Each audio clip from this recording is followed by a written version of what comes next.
It's always sunny in Phoenix. Just saying. Anyway, hello and welcome in to another edition of the PHNX D-Backs podcast right here on PHNX. My name is Derek Montilla. Of course, I am a Randy Johnson fan, as you can see by my Bird Murderer shirt. This guy over here is Jesse Friedman, the one and only Thunderstick and vice mayor of this very thing we call PHNX. This show is brought to you by the fine folks at the DraftKings Sportsbook app, America's top-rated sportsbook app. How you doing? We are fans of Randy Johnson, but not of birds. But not of birds. Is basically what your shirt implies. We're a fan of geese. Don't forget that. We're big geese fans on this podcast. Big geese advocates. Big geese advocates. And we honestly both think that we should have just let the goose decide who won the AL DS in this point, right? And who advances. We really had a rain delay yet again. I don't know why the weather on the East Coast can't get its shit together, but now here we are, prolonging the inevitable of the Guardians advancing to the next round. Wow. Right? Is that what are Guardians? That is a hot take. That's a hot take. It's a hot take. But what are your thoughts? Because I think we both kind of have some feelings about this scheduling and how it ended up playing out in the worst possible way for Major League Baseball. It's not great. It's not great. Having to do this twice in one 5-game series is not a great outcome. It's sort of a mess for Major League Baseball to have to do this. I know the Cleveland Guardians have been through a lot. Last night when they went back to their hotel, said hotel was overbooked. And so they scattered throughout the city of New York City with, different players winding up in different spots. It was not a great outcome for them. The other thing is this does give the Yankees sort of a competitive advantage in this series in that as opposed to the starting pitcher that the Yankees were going to have in the game yesterday, whose name is currently eluding me for some reason. I'll think of it. Their new starting pitcher is Nestor Cortez, who is an upgrade. Oh, it's Jamison Tyone. That's the name I was forgetting. So Jamison Tyone was going to start, but instead they get their all-star Nestor Cortez starting this game, whereas the Cleveland Guardians still have Aaron Savali. You could make a case that maybe they could have switched their starting pitcher as well to their Game 2 starter, which was Shane Bieber. Of course, Shane Bieber is probably the best starter that the Cleveland Guardians have. Not to be confused with Justin Bieber. Bob Costas. It's a difficult situation with Shane Bieber where he's been through a lot from a health standpoint over the last couple of years. I think the Cleveland Guardians are being very cautious with him. And so they're not using Shane Bieber as a starter in this game. So the Yankees sort of get an upgrade in their starter, whereas the Cleveland Guardians do not. So not a great look for Major League Baseball. And at the end of the day, I think this does give the Yankees a bit of an advantage. I think the biggest thing here is it was seemingly avoidable. Had they just scheduled Game 2 the next day after Game 1, like every other series pretty much is gone, right? I know that they do it for scheduling purposes, for TV purposes, for other things. But if you look at the way that this played out, had they just had Game 2, the following Game 1 on consecutive days, this mess wouldn't be happening right now. They would have avoided the weather and everything would have gone their way. It's like the baseball gods had to spite them for being greedy with the way that they scheduled the ALDS. But the other thing that we wanted to say, and I think Gabriel Ferreira brought it up in the comments, is how just imagine having tickets to Game 2 and Game 5 for this series and having this go the way that it did. Not only do you plan it accordingly that you're going to be available for that game, right? But then there's also the idea that when they're rescheduling these games, they're rescheduling them to a completely different time. It's not even like they're scheduling them the next day at the same time. They're scheduling it for like a 1 p.m. start now. So you have to, take time off work. And as Gabriel said, they're not refunding the fans who can't make the game. So it seems like a pretty terrible situation that is just being exasperated by bad decisions. Yeah, bad decision exasperated by bad decisions. Right. There you go. it just compounds on top of each other. But it's one thing that we've talked about. The Guardians, of course, being a team that we are rooting for, a team that we have converted our account to being a Stan account for, but there's a good reason for that. When you look at the teams remaining in the playoffs, including the New York Yankees, there's quite the discrepancy between spending when you see the teams that are left and where they currently rank in Major League Baseball for 2022. You have the number 3, 4, and 5 team currently left. Yankees possibly facing elimination. But right there, even there in the middle, the Astros kind of look reasonable at ninth at spending under $200 million. But you have the Yankees and the Phillies both spending over $2.5 million, $100 million, excuse me, $100 million. And I think the Phillies often are left out of the conversation when we talk about teams spending a lot of money. Like that's kind of incredible to me that they are ranked fourth in all of baseball in spending, and they're a team that barely made it into the playoffs, and right now are kind of that underdog wild card that really shouldn't be based on their payroll. I don't want to say that the Phillies bought their way to the postseason, but they kind of bought their way to the postseason. It is. But at the same time, I mean, at least they fought their way in. And again, it's not about, I guess, the money that's being spent there as much as it's about this format of the playoffs and the fact that they were able to get to this point after, having the microphones are just falling, Jacob, after having the season that they had and barely making it into the wild card. But of course, looking at that graphic again, it really is about the Guardians and the fact that they are in the position that they're in up against the Yankees.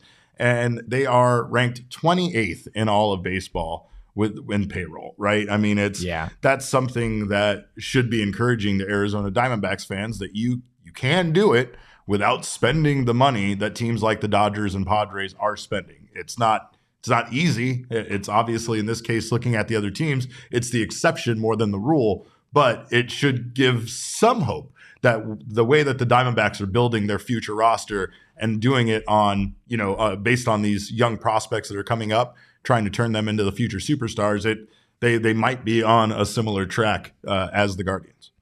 It's wild what the Guardians have done, honestly. Their roster is literally Jose Ramirez, who they signed to a big contract, which honestly was still not anywhere near what he probably could have gotten on the open market. He really seems to enjoy playing in Cleveland and wanted to stay there.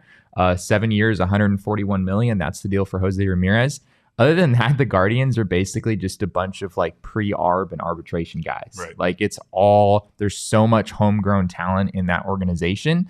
And yeah, it's almost impossible. As much as I want to say the Diamondbacks should do what the Guardians have done, it's almost impossible to do what the Guardians have done to like build a team that has this much talent, where so much of it is just coming from within your organization or, guys you've signed on the international market or whatnot. So maybe it's just, Oscar Gonzalez and the SpongeBob thing is kind of making the train go in Cleveland. But it's incredible what they've done. And the fact that they are hanging with a team like the New York Yankees that literally spends about more than three times, I believe, what they've spent this season is remarkable. Yep, absolutely. There's a request to give Faj an introduction. And I'm like, since when? What is that about? Like, when did we make this all about the producer?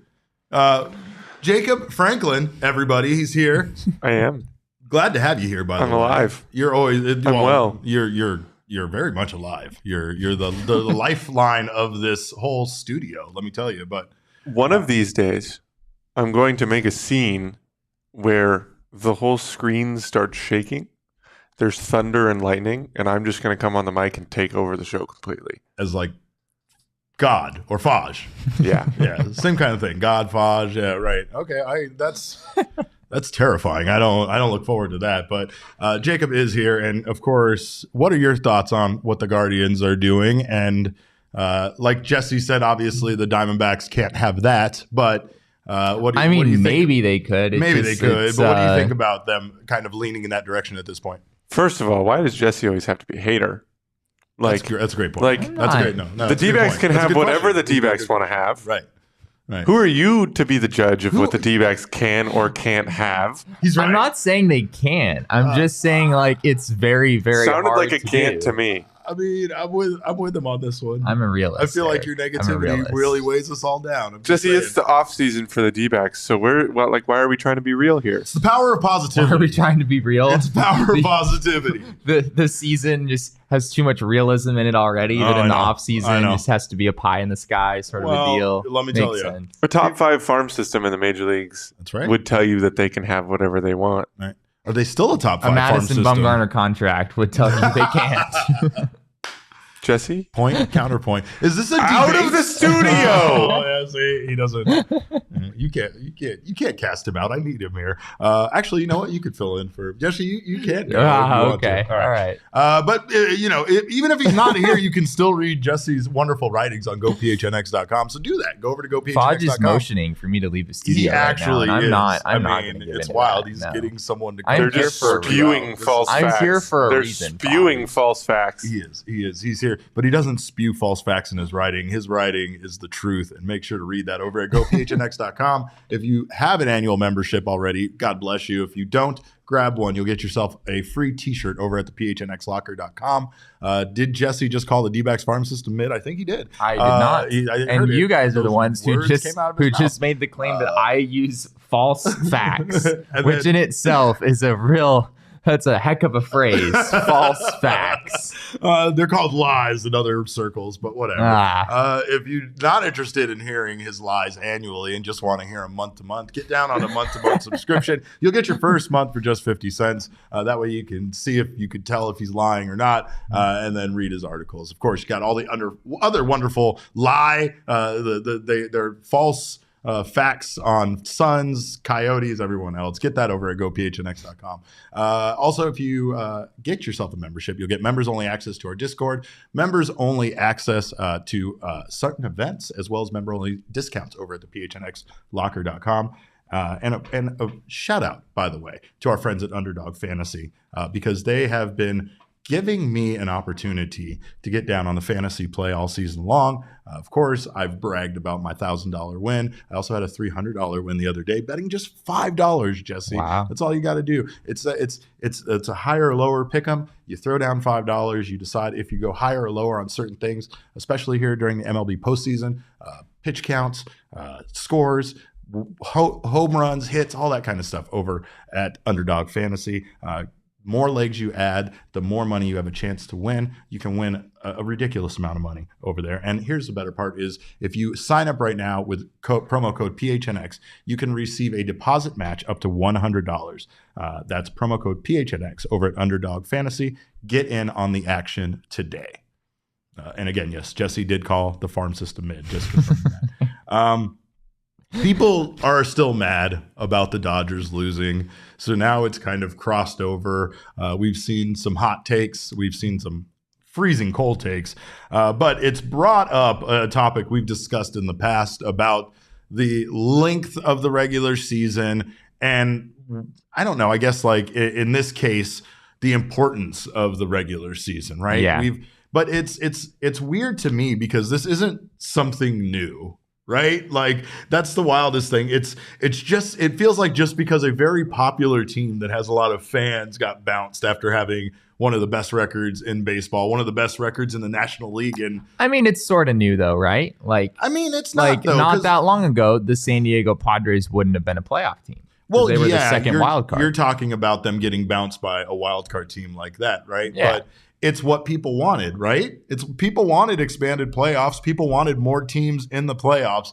And Major League Baseball wanted expanded playoffs. I wanted expanded playoffs. Major League Baseball wanted more money from expanded playoffs. That's fine, but which does benefit the players, and it does benefit all of us because there's more teams in the playoffs. No lies and for detected teams like the time. Diamondbacks, that is a good thing. It's a good thing, right? And now, obviously, like in going forward, who knows if we're going to see this? Maybe they make changes to the schedule to tighten things up, whatever the case may be. But what I will say is that this postseason has been fun. And the reason why is because of the fact that anybody can win once we get into the postseason, right? Yeah. That's never been anything new. It's just with the way baseball is laid out, with how many teams there are, with how many teams make the playoffs, it does kind of make the playoffs a little, or the regular season a little unimportant. As long as you get in, you have a chance, right? And there's not really that big of a benefit even to being a top seed. Yeah. I just think that it's funny that this is becoming like a thing now where really ever since they got rid of like divisional play and started doing interleague play and everybody playing each other more often, it really did drive down the importance of a regular season. The reason why 162 games mattered was because you played most of them against the other 4 teams in your division, and that decided who would come out of the division, right? Yeah. But in looking at some of the hot takes, Jeremy Frank at MLB Random Stats tweeted out, the funny part about playoff baseball is that a team can be 22 games better than another over 6 months of baseball and completely own them head to head, and it really doesn't matter. Yeah. It's true. Yeah. It's true. Yeah. That's it's like that in a lot of sports. I mean, to a degree, right? I don't think that's true because, like, take the NBA, for instance. We don't really see the elite teams lose that often, right? Sure. It does happen, but it doesn't happen nearly as often as it does in Major League Baseball because in baseball is just different, right? Like the difference between the elite teams in baseball versus the not so elite teams in baseball is a lot smaller than in basketball, right? Yeah, so like, anybody truly can win any series at any given time, right? Like Steph Curry's not going to get bounced by the Pelicans or whatever, right? Like, well, and just during the course of a season, how many times do we see a team that quote unquote shouldn't win the series win a series, right? Right. The Pittsburgh Pirates go into New York and take 2 out of 3 from the Yankees, and we're kind of like, happens. oh yeah, it happens, right? Like, and Yankees fans think the sky is falling when it does, probably. Right? No, without a doubt, right? But I mean, doesn't that make it more exciting though? I mean, one of the reasons why March Madness is so exciting is because any team can win. Yes. As you whittle things down and you get down in the tournament to like the Elite Eight, the Final Four and things like that, you do tend to see number 1 and number 2 seeds in there more often than like a 16 seed or whatever making it in. But the fact that they play one game and really any team can catch fire and, you know, do something big is what a tournament like that is all about. That's what makes it exciting, right? In baseball, you do have to be careful though, right? Like if you were to let in, heck, let's use the Diamondbacks as an example. If you were to let the 74 and 88 Diamondbacks in the postseason, like they could win a series, right? Yeah. It's not impossible they could win a series. And completely disrupt the order of what happens. And so there's a reason why in baseball you need the playoffs to be a little bit more exclusive because those kinds of things could happen, right? Whereas like a subpar team in the NBA is not going to beat one of the top seeds, right? You just know there's no way that's possibly going to happen. This is what Keith Olbermann had to say. He said, I like the Phils way more than the Braves. I've come to dislike the Dodgers, and Bob Melvin is a friend of mine. But if the NLCS is a third-place team that ended 11 out versus a team that ended 22 out, either the playoffs are screwed up or the season is just there to empty your wallet, right? I don't think the empty your wallet comment is necessarily the case or the plan, but it might be where we're at now, right? And I say that because, again, the 162 game season was there for a reason at one point. Now it's just there because that's how long it is, because we're used to it, because that's what a baseball season is, right? It's 162 games. You're going to go on your rant about shortening the regular season. I'm not. I'm just saying, though, like, it's not even a matter of... Derek thinks that people will like baseball more if they only play like 120 games. Why? Let me ask you this. Why do most people lose interest during the course of a baseball season? Because of how long it is? Because of how many games played? Because of how long individual games are. No, because if you go watch a baseball game, you're going to be there for 3 hours and 10 minutes, and people don't like that. Not because of the number of games that they play. Nah, man. People went and watched Batman, The Batman. That was 3 hours long almost. That's fucking a baseball game right there. But you're just making my point. I'm not making my point. That is an individual, like Batman is more analogous to an individual baseball game that's too long. Not an entire season of baseball games, right? The problem isn't that we're playing too many of them. Gabriel in the comments says the NBA is 82 games, and everyone says the regular season doesn't matter, even within an 82 game season, right? True. Here's the thing: is that we've just it's not that people are gonna like it more or whatever. I just think people would be more interested in it if it was shorter. You know what I mean? If it wasn't how short? What number do you have in your head? You could shave off 42 fucking games, Jesse, and people wouldn't miss it. They wouldn't blink an eye. 120 games. I'm not saying they would. 60 game first half. I'm not 60 saying game that second half. I don't think 120 games is like a way worse product or anything. No, I'm not saying that. I'm just saying that if you bring the season from 162 games down to 120. You're not going to suddenly like pick up all these millennials who didn't have interest in baseball. Bullshit. Suddenly they're going to be so captivated by it because there's only 120 of them instead of 162. Fucking that, and then the robot umps. And when I say robot umps, I've already told you the ones with the laser cannons on their shoulder, real robots, not a camera. I want a real robot. Now that I ump. buy into. If they had that, then people would have all the millennials. Can you imagine if Major League Baseball? And then if you argue with him, then he fight you? You don't want to fight a robot. Come on. Like, there's no person there to get injured except the player, and they're choosing that battle by arguing with the robot. We'll give him a weapon. It'll be fine. He can keep the bat.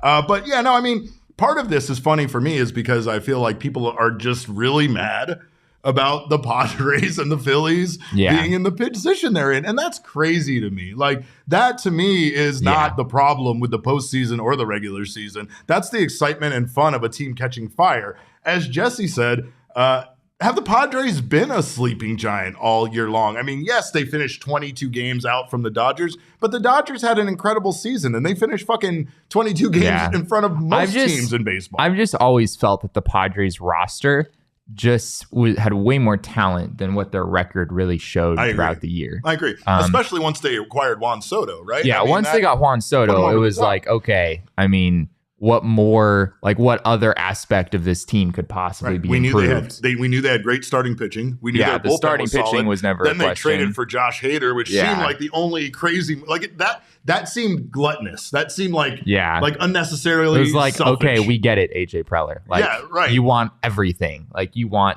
everything that is available on the market to be yours. But let me ask you this, though. It moves like that end up putting the team where they're at because they solidified their bullpen in a way that here against the Dodgers, that exact man that they unnecessarily traded for came into the game against the heart of the order and fucking knocked it out and closed the game, and they won right after coming back. I don't know who to cheer for here. I feel like I can't cheer for the Padres, even though I kind of have been cheering for the Padres. I think a lot of Diamondbacks fans have kind of been like vicariously living through Padres fans. We had a tweet sent to us that said we could jump on the bandwagon. I did not like that. I don't like being tweeted told I could jump on the Padres bandwagon, but against the Dodgers, of course, every Diamondbacks fan is going to support the Padres.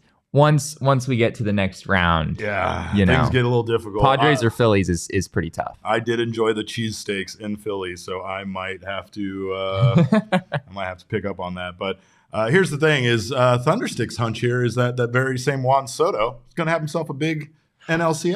I have a feeling that, and how do you know this, Derek? It's just, I've been talking to you. I keep notes. I know what you say. I keep all your text messages. Derek just stares in my soul and can just tell that I think Juan Soto is going to have a big NLCS, and he's absolutely right. I do think that Juan Soto is going to have a big NLCS. He wasn't that great in the Dodgers series, honestly. Trent Grisham wasn't great. Jake Cronenworth had some big hits. Manny Machado had some big hits. Juan Soto wasn't really the story in any of these games between the Dodgers and the Padres. He did have a big hit in Game 4 that sealed the deal, a big RBI single. But yeah, we haven't seen Juan Soto fully break out with the San Diego Padres, right? It's sort of been a storyline since that trade happened initially. Juan Soto with the Padres has been hitting around 240, and he has a good on-base percentage. He always does because he walks a ton. But some of the power numbers that we saw from him with the Nationals just haven't been there since coming over to San Diego. I think he might be starting to get a little bit more comfortable now that he's realizing, like, hey, I'm part of a baseball team that just beat the freaking Los Angeles Dodgers after they won 111 regular season games. Yeah. Like, let's do this. I think the fact that he didn't have to be the guy in that series, I think might instill a little bit more confidence, just knowing that not everything rests on his shoulders. Yeah. Maybe there was a little bit of pressure when he first came over to San Diego that, I have to be the savior of this team. I have to do everything myself. There's a lot of pressure. His trade, that transaction was the biggest news in baseball, right? Yeah. And you're right. You come over and there's a high expectation for you to perform. Not to mention the fact that you've already felt that pressure on your shoulders for like the last 2 years with the Washington Nationals. So it just comes down to now you being on a team where you aren't necessarily the guy. You are a top guy. You are one of the best players on the team, but it doesn't rely on you. So that lack of pressure, that lack of, overthinking things or maybe trying too hard might lead to that success. But he's just so good. I mean, Juan Soto is just so good. And the moment that he just kind of gets comfortable and maybe gets his confidence back a little bit. I think it's kind of been floundering for him over the last few months. He's going to be Juan Soto again. Like, and that's terrifying. It's only a matter of time. And it is absolutely terrifying. It's terrifying to think of that team being a long-term team with not only Juan Soto, being his old self, but, still just imagine being Fernando Tatis right now. right? Fernando Tatis Jr. gets to watch all of this from the sidelines, knowing that the reason why he's there is because of the dumbass mistakes he's made multiple times, not just one, multiple mistakes. I mean, it's right? kind of obviously the circumstances were different, but it reminds me of the Braves last year where they won the World Series without Ronald Acuna, who was supposed to be like the best player on their team. Yeah, possibly the best player on their team, and he was just kind of sitting on the sidelines. It is terrifying, though, to think of how good the Padres would be if he's back. Oh my and when gosh. he's back, he should be. Year? Apparently, he just had another surgery. He just had a wrist surgery that I don't think was originally part of the plan. But yeah, apparently he's supposed to be ready for opening day of next year. A lineup with Juan Soto, Fernando Tatis, and Manny Machado is utterly horrifying. But is he allowed to play on opening day? I guess that's a good point. Yeah, how many days is he suspended for? Because that carries into next year as well. Yeah, no, that's absolutely a good point. Doesn't matter. He'll be back at some point. He'll be back at some point. Oh, no, he'll find a way to not be back. All of his injuries healed. And he'll find a way to not be back. Jacob says he'll find a way to not be back. He gonna find a way. Let's hope. And no, that's a great point. He won't be back for opening day. Thanks for reminding me of that. But he's going to be back eventually, theoretically, because he's signed an absurdly long contract with the San Diego Padres. He's going to be a Padre again and show what he can do on the field again at some point. Gabriel Ferrer gives us our only hope, and he says at least the Padres are losing half their pitching staff next year. You know that they're just going to upgrade. That's all that's going to happen. They're just going to get better somehow. But, of course, for Fernando Tatis Jr., not only missing this amazing postseason run, but most of the season and definitely opening day next year, he gets our OG's performance to forget. Shout out to Fernando Tatis Jr. for getting our performance to forget without even playing in the playoffs, but I think he deserves it. And definitely he would probably like to get down on some OGs so he too can forget what he has done and how this season has gone. And honestly, he can get his best night's sleep with the OG's Sleep Edition gummy. We've been talking about it. They launched it a few months ago. It's been incredible ever since. I'm telling you guys, I sleep better than I ever have. You won't want to sleep on these, or you will. That's the joke. Of course, right now, get the Sleep Edition gummy. It's a 2-to-1 THC to CBN ratio. The CBN being a compound that helps you not only fall asleep, but stay asleep. Both of those things are things I have a terrible problem with. And this Sleep Edition gummy helps me with that. And it's also delicious, flavored aquaberry. We highly recommend you check out not only the Sleep Edition gummy, but the entire line of products that OG's has to offer at your local dispensary, wherever you get your edibles. It's Arizona's top-selling edible. And of course, they're all about flavoring life with their different variety of doses, strains, and everything they have to offer over at ogsbrands.com and on Instagram at ogsbrands. Must be 21 years or older to purchase.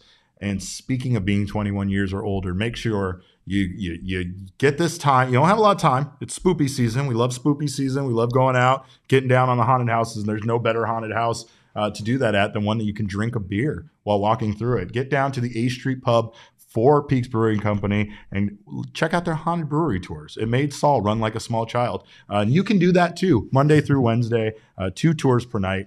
Must be 21 years or older to enjoy the beer, but not to go to the A Street Pub. So make sure to check out their website for more information on that. And if you don't get a chance to go out there, grab their beers wherever you get your beers and enjoy responsibly. Jesse, there's Arizona Fall League.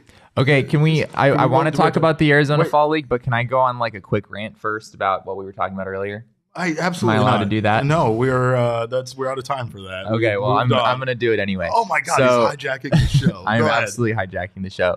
So I talked about earlier how like there's a reason that Major League Baseball needs to keep the playoffs fairly exclusive, because we do see like if the D-backs were in the playoffs, which I think we can all agree they probably shouldn't be, right? If the D-backs were in the oh my gosh, here we go. If the Diamondbacks were in the postseason, they would have a shot to win a series against a very good team, right? So there's a reason that you have to go through the process of making the MLB postseason a little bit more exclusive, right? You can't just let any team in there. Otherwise, you are going to have a 162 game season that means nothing. And I do think that there's some value in preserving the weight of what that season means. On the flip side, Derek, and this is a really good point that JJ Cooper over at Baseball America made with an article that he wrote yesterday, which I think is very, very important to factor into all of this.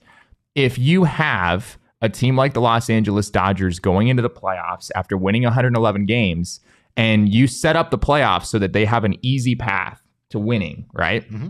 Which is what a lot of people want. A lot of people are saying the Dodgers, right? The Mets, the Braves, these teams that won 100 or more games that got bounced in the playoffs, because of a 3-game or a 5-game series. It seems like it's just so easy for these teams to get bounced. The flip side is that Major League Baseball has a big problem, right? Major League Baseball has some teams that spend 3 times as much on their rosters as other teams, right? Mm-hmm. And so the only way to bring everything into balance is in the playoffs to make it so that those teams that spent $300 million can get bounced in a 3-game series or a 5-game series or whatever it is, right? And there are still systems in place, like the Dodgers got a first-round bye, right? It wasn't like they didn't have any advantages. It was a 5-game series, not a 3-game series that bounced the Dodgers. But you absolutely have to have this if you're Major League Baseball. You have to make it so that teams like the Los Angeles Dodgers can get bounced in the playoffs without anything super crazy happening, right? Jacob's just making the camera go closer and closer and closer. And I'm just going to keep saying that this is what Major League Baseball has always needed to happen, right? Major League Baseball absolutely needs it to be the case that in the postseason, teams that spend absurdly on their rosters and win 100 or more games year after year like the Los Angeles Dodgers do, you need to put those teams in a spot where they can lose it in a 5-game series, right? It's the only way to keep things interesting for other teams in the league. Did you just agree with me that whole time? Was that what that whole thing was about? Yeah, see, I felt like the way we had the initial conversation, I was just like disagreeing with everything you said. Yeah. When I really do agree with a lot of what you said. Right, I just needed to temper it with the fact that you also need to make sure the playoffs are somewhat exclusive. No, and because you can't have any team in there. I mean, you and I had the discussion about 12 teams or 14 teams before this season, and we felt like 14 was the point where you tip it. I think 14 is too much. It's too many. Yeah, right? 14 is too and much. 12 is probably right there, right? Yeah, 12 is as high as I would go. I would keep it as it is, and I would be overjoyed, as we are right now, when teams like the Phillies and teams like the San Diego Padres overcome the odds and beat teams that were ranked higher than them, right? Teams that, I guess, the Phillies and the Padres, they both spent a lot, so they're not the best examples of this. Not at all. But what they are is a lower seed. They're a lower seed, right? The Brewers could have made it in over the Phillies. Hell, the Giants, they spent a lot of money, but they're still not nearly as much money as the Phillies. Right. There were several teams that were right there in the wild card hunt up until the last 2 weeks of the season that could have made it instead of the Phillies, or even made it instead of the Padres, right? So that's what's beautiful is, yes, they didn't quite make it, but teams like the Diamondbacks, teams like certain other teams, they feel like they're on the cusp of being able to do that. Should they be able to make that extra step and make it into the playoffs, then anything is possible. And like you said, this year, the way it was structured, I just don't. The only disadvantage was the one that we discussed, which is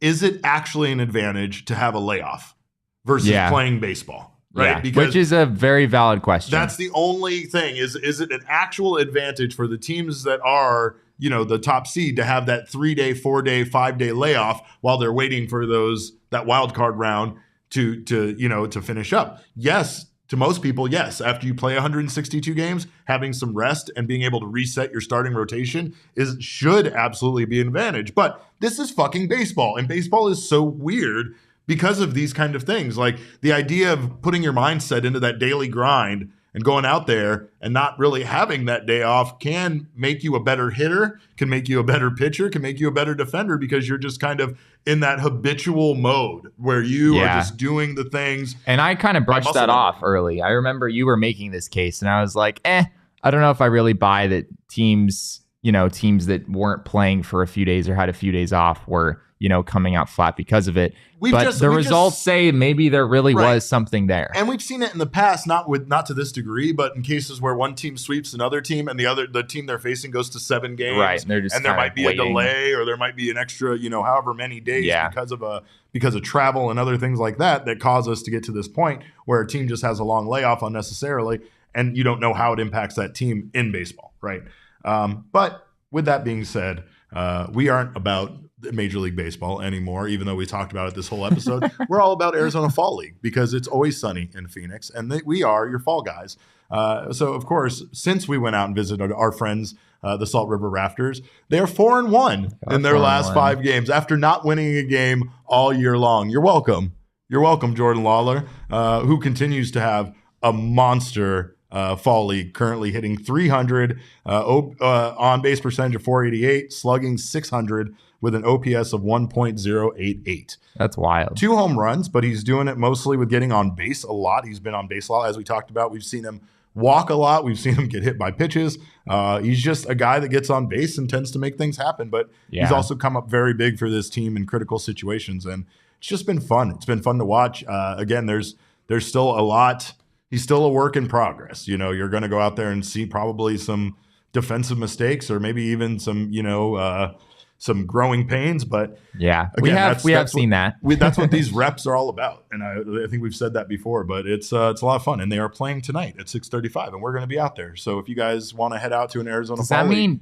I'm kind of nervous. Like, does that mean that we're going to reverse like the good we're going to mojo? No, we empower them. It's like we empower them. It's like Earth's yellow sun to Superman, right? Like it makes them stronger. Like us being the closer we are to the Raptors, the more powerful they are. The closer they are to God. The closer they are to God. Yes, exactly. But of course, he's not the only prospect that's out there. There's a couple of other guys that have been having a pretty good fall league for the Arizona Diamondbacks organization on the Salt River Raptors. Yeah. I mean, Jordan Lawlar has definitely stuck out, I think, like far above everyone else who's been out there, which is sort of what we maybe expected. Sure. I mean, Jordan Lawlar is an absolute stud. He's the number 13 ranked prospect in all of baseball for a reason by MLB Pipeline. But yeah, other guys have looked good. Kyle Backus, I've been really impressed with. 2.08 ERA, right? And I mean, it's only 4 1/3 innings pitched, but he's come out strong. And I think even when we've seen him getting a little bit of trouble, he's been strong about getting out of jams. So it's good to see a Statcast is convinced that his sinker is a changeup. Which still irritates me. It's like if he throws it at like 91 miles an hour or harder, then it identifies it as a sinker. But if it's anything below 91, then Statcast says it's a changeup. So don't be fooled if you're using game day or whatever to track fall league games. Isn't that kind of how pitches actually are, though? Like sometimes pitches are depending on what they do. Like, yeah, you might want it to be a slider, but if it's not sliding, is it a slider? You know what I mean? Like, I don't know. I guess that's fair. I get it's the pitch grip, but you're saying that like if I were to they'd all be changeups. They probably would all be changeups. Yeah. That's just the way that works. And they wouldn't move at all. Maybe even ephus pitches. I don't know. Yeah. I mean, I don't know. I asked you the other day how hard you could throw, and you didn't really have a good answer for me. I don't know. I'm still kind of curious how hard. I would guess 60 miles an hour. I would guess faster than that. I think he could throw. I think you think 70? Most like adults in like decent shape can probably throw like 65. In decent shape? Yeah. You're in decent shape. I feel like I'm in above average shape. Am I not? Okay. So by decent, I mean solid. By decent, I mean good.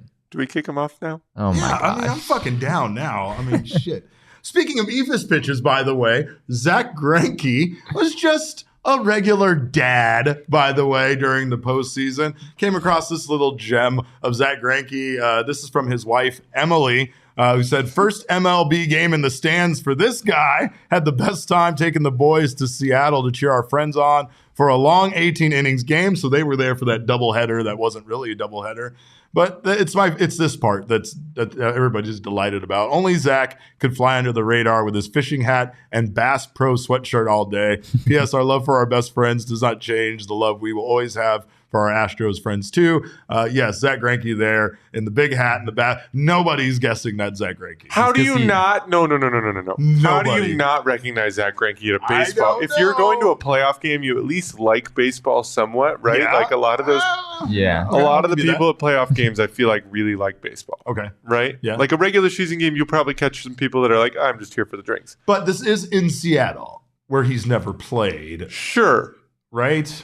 But it's Astro. People might not recognize him. People would have recognized him in Houston. It was the Astros. Without a doubt. Yeah, people probably would have. I'm not saying that not. I'm just saying Zack Greinke is an incredible human being. The problem is that when you see someone that looks like a famous person, you think you're the crazy person. You're like, is that? Nah, there's no way Zack Greinke would be sitting in row 19 of section G? No way. This guy wouldn't be just here in a Bass Pro fishing. You overthink it. You head ass it. That's the problem. You do that all the time. And then you have stuff like the LA Kings doing the comparison game that they did the other day where they're comparing people in the stadium to Dodgers players, and then they compared Altuve to a trash can. That really backfired on them, by the way. That's hilarious. Maybe you should worry maybe you worry about the Padres first before you worry about the Astros. You know how they do like celebrity shout outs like on the big screen? Oh yeah. Yeah. Could you imagine they just threw him out there? How horrified Zack Greinke would be? What up, Zack Greinke? He shows up in his like little dad hat and everything. Oh, I hope they do that to him next time. That would be pretty mean. Keep an eye out for Zack Greinke at all times. You never know when he could be the guy sitting next to you on a bus. Of course, we thank our friends at the DraftKings Sportsbook app for making this show possible. And if you are a new customer to DraftKings Sportsbook app, download it now. Use our code of PHNX. Bet $5 on any NFL team to win their game, and should they win, you will get an additional $200 in free bets on top of your winnings. But if that's not enough, you can also do a stepped-up same-game parlay. The more legs you add, the more money you win. And on the stepped-up same-game parlay, you can boost your winnings up to 100%. No reason to go anywhere else besides the DraftKings Sportsbook app. Same-game parlays are available once per game day all season long, and it's this simple. Download the DraftKings Sportsbook app, use our promo code of PHNX, and get yourself some free bets. Minimum age and eligibility restrictions apply. See show notes for details. And I bet Zack Greinke bought his tickets on Game Time.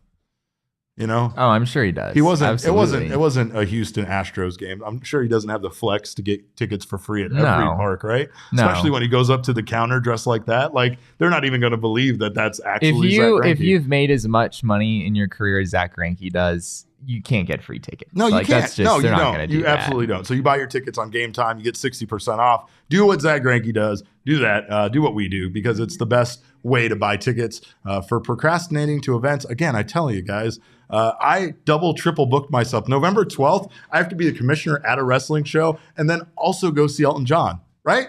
That's a huge mistake that I made on my part. I have no choice but to do both of those things in one night. Had I known, Elton John has 2 nights. I could have gotten tickets for the other night. You wait till the last minute, you can make these decisions. Save up to 60%. I'll see you guys at Chase Field, by the way, for Elton John. That was my way of saying that. But of course, make sure if you go to that show, buy your tickets last minute on Game Time. Bro. The best way to support us is by buying your tickets through the link in the description. By beering your tickets. Beering your tickets. You guys, see, this is what happens when I drink coffee and not a beer. It's on my mind. I can't wait to get done with this show so I can go have my Hop Knot IPA. What did you have to say over there, Faj?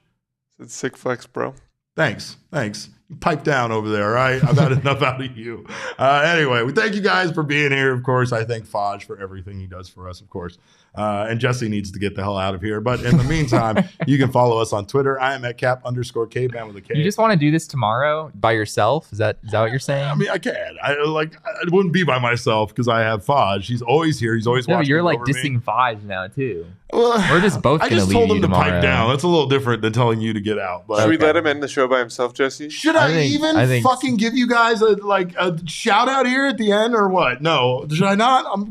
Go. You better tell people how to follow me on Twitter. Fine. I'm at cap_K. And me. He's at Jesse N. Friedman. That guy's at Jacob_Franklin4.